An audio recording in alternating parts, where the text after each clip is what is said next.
For years, if you wanted the best-built laptop money could buy, there was only one real answer, and it wasn't Windows. That's changing. Reviewers are calling the new Dell XPS 16 the first real return to form for a brand that spent years losing ground to Apple. So let's find out if Dell actually built something that makes people reconsider the MacBook Pro. Before we get into the reviews, the specs, and the facts, if you're new here, go ahead and hit that like button and subscribe, because we're about to break down everything you actually need to know before spending this kind of money. Design and build quality. Dell went all in on this redesign. The new XPS 16 uses a CNC machined aluminum chassis with rounded corners, physical function keys, and a proper haptic touchpad, things earlier XPS models had actually removed and are now bringing back. Reviewers have openly said it resembles a MacBook Pro, and in this case, that's meant as a compliment rather than criticism. The graphite finish looks sharp out of the box, though more than one reviewer pointed out it's a serious fingerprint magnet that needs constant wiping down. The MacBook Pro, meanwhile, isn't reinventing anything here. Apple kept the same design language it's used for several generations now. That's not laziness so much as confidence. The unibody aluminum construction, the Magic Keyboard, and the Force Touch trackpad have been refined for years, and it shows in how solid the whole machine feels. The trade-off is that if you've seen one recent MacBook Pro, you've basically seen this one too, at least from the outside. The displays. This is where things get genuinely interesting. The Dell XPS 16 uses a 16-inch tandem OLED display, stacking two OLED layers together to push both brightness and contrast further than a standard single-layer panel can manage.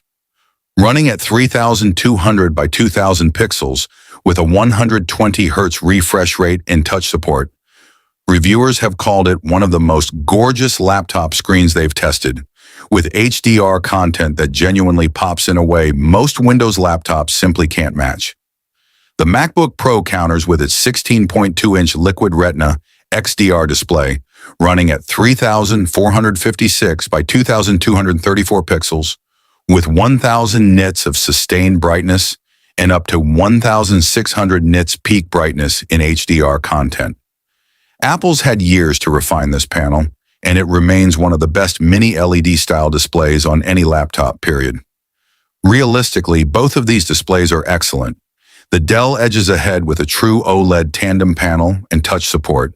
The MacBook counters with more consistent, sustained brightness for long editing sessions.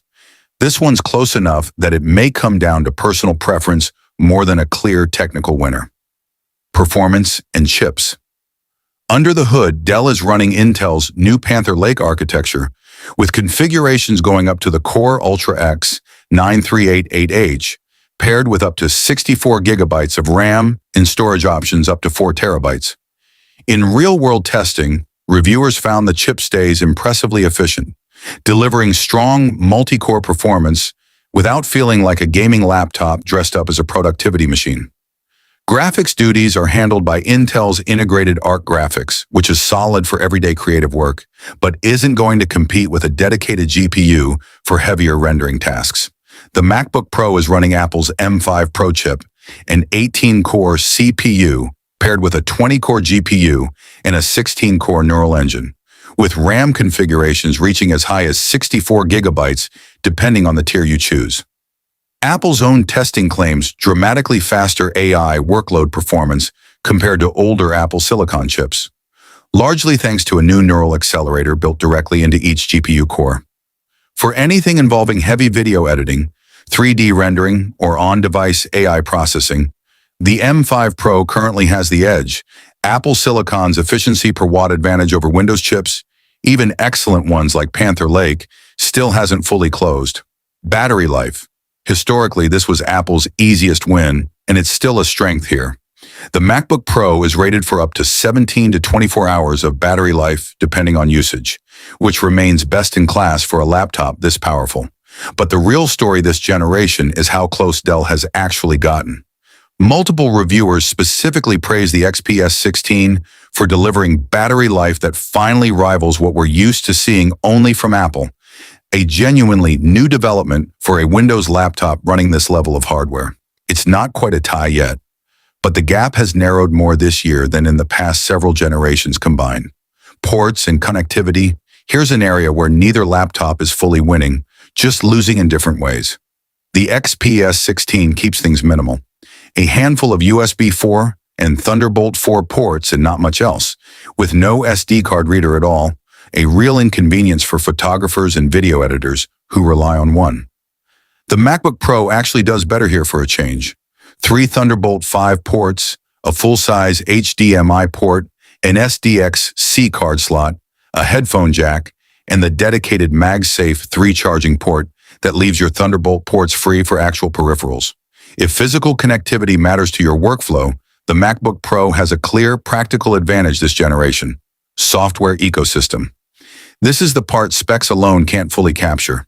The XPS 16 runs Windows 11, giving you access to the widest software library available on any platform, full compatibility with PC gaming, and the flexibility of a fully open operating system. The MacBook Pro runs macOS, which trades some of that openness for tighter integration, generally smoother creative software performance in apps like Final Cut Pro and Logic Pro, and Apple's ecosystem advantages if you're already using an iPhone or iPad. Neither one is objectively better here. It genuinely depends on which ecosystem you're already invested in and which software you actually rely on daily. Price. The Dell XPS 16 starts at $1,749, with the higher-end configurations pushing past $2,300 once you add more RAM, storage, and the top-tier display. The MacBook Pro 16-inch with the M5 Pro chip starts noticeably higher at $2,699 before you've configured anything beyond the base specs. That's a meaningful gap. For creators and professionals on a budget who still want a genuinely premium machine, the XPS 16 undercuts the MacBook Pro by roughly $1,000 at the entry level, while still delivering comparable build quality and a genuinely competitive display. The verdict. So which one should you actually buy? If your work lives inside Apple's ecosystem, Final Cut, Logic Pro, an iPhone already syncing photos and messages seamlessly, the MacBook Pro's tighter integration and best-in-class battery life still make it the safer, more polished choice if you're willing to pay for it.